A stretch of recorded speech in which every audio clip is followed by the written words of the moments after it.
السلام علیکم ورحمۃ اللہ وبرکاتہ وګورئ کتونکو نن د سره د فیسبوک استعمالونکو دپاره یو اهم پیغام چې دی هغه شیر کوم کیدای شي ستاسو د وړاندې هم څومره ملګري چې د فیسبوک استعمالي سوشل میډیا استعمالي د هغوی مخې ته به هم دا میسج چې دی دا پوسټ چې دی هغه ډېر زیات راغلی نو مهرباني وکړئ یو خو دا دی چې ویډیو راسره وګورئ کیدای شي ستاسو مخې ته هم دا مسله ډېرې زیاته راغلي دویم دا دی چې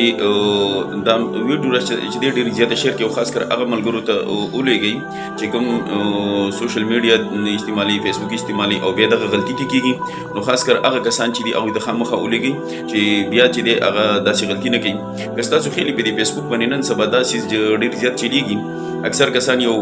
پوسټ کوي یو تصویر شیر کوي مثال په تور زه به وایم سیاسي ورکر چې څومره دي هغوی د خپل لیډر چې دی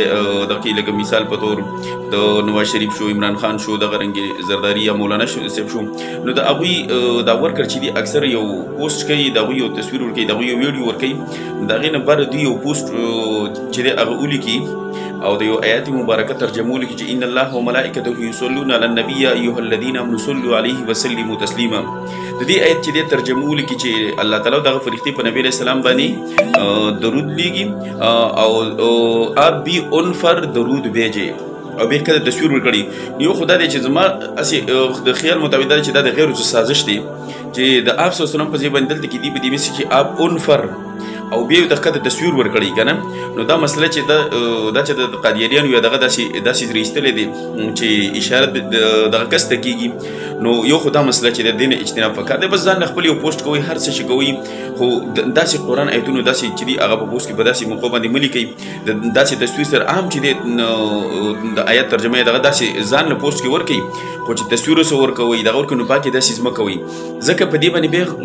مختلف کسان چې دي مختلف پوسټونه کوي دا کوي نو دغه طرف ته نسبت جوړېږي لکه بعضې کسان پکې بیا د یاره دی چې دی دغه د درود شریف مذاق وړاو کوي داسې نو دا مسله هم پکې ده کېږي نو د دې شیزونو نه چې دی له خپل ځان وساتئ دویمه مسله دا ده چې که ستاسو خیلي په دې فیسبوک باندې داسې ډېر دغه کېږي چې یاره داسې پوسټ چې دی دومره کسانو ته شیر کړو تا ته به دا چې دی خوشحالي میلاو شي که شیر دې نه کړو نو داسې مصیبت به درته میلاو شي داسې فضول خبرې دي که شیر کوو زړه دې غواړي شیر کوو که نه اړو شیر کوم د دغې دغه دي یا قسم ورکړي چې ستا د قسم و ستا د داسې که نه که داسې دې ونه کړو داسې به شي نو دغه قسمونه هم نه کېږي ښه دغه قسم د اعتبار نشته دې ته لا قسم چې دی هغه ویلې کوو بل دا خو هغوی خوړلی دی ستا اختیار خو پکې نه دی او نه دا چې دی کوم که چې دا پوسټ ګوري نه هغه په دې باندې قسم خوړلی دی نو دې څیزونو نه اجتناب وکړي او دغه څیزونه چې دې کې دا خو چې لکه په دې کې به چې دی په شک کې نه پرېږدي بعضې ملګري چې دی په شک کې پرېوځي که سره ته کې وایي داسې پوسټ راځي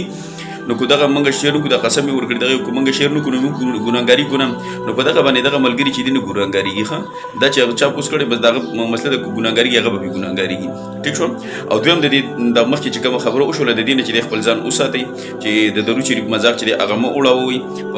خپله چې دی موږ په خپله د درود شریف یا د آیات مبارکه چې دی مذاق اړوو نو د نورو نه بیا چې څه د خیر تمه کوو د غیرو نه که نه نو د دې شیز نه چې دی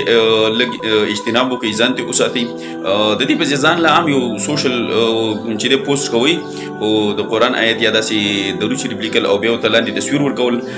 نو دا دی چې دا زموږ د شریعت سره چې دی هغه نسبت لري نو په دغه اعتبار سره د دې شیزونو نه چې دی خپل ځان وساتو ځکه چې هسې نه چې خسرت دنیا والآخره کې راشي دنیا هم دغه شان شي او د آخرت نقصان هم چې دی هغه راته میلاو شي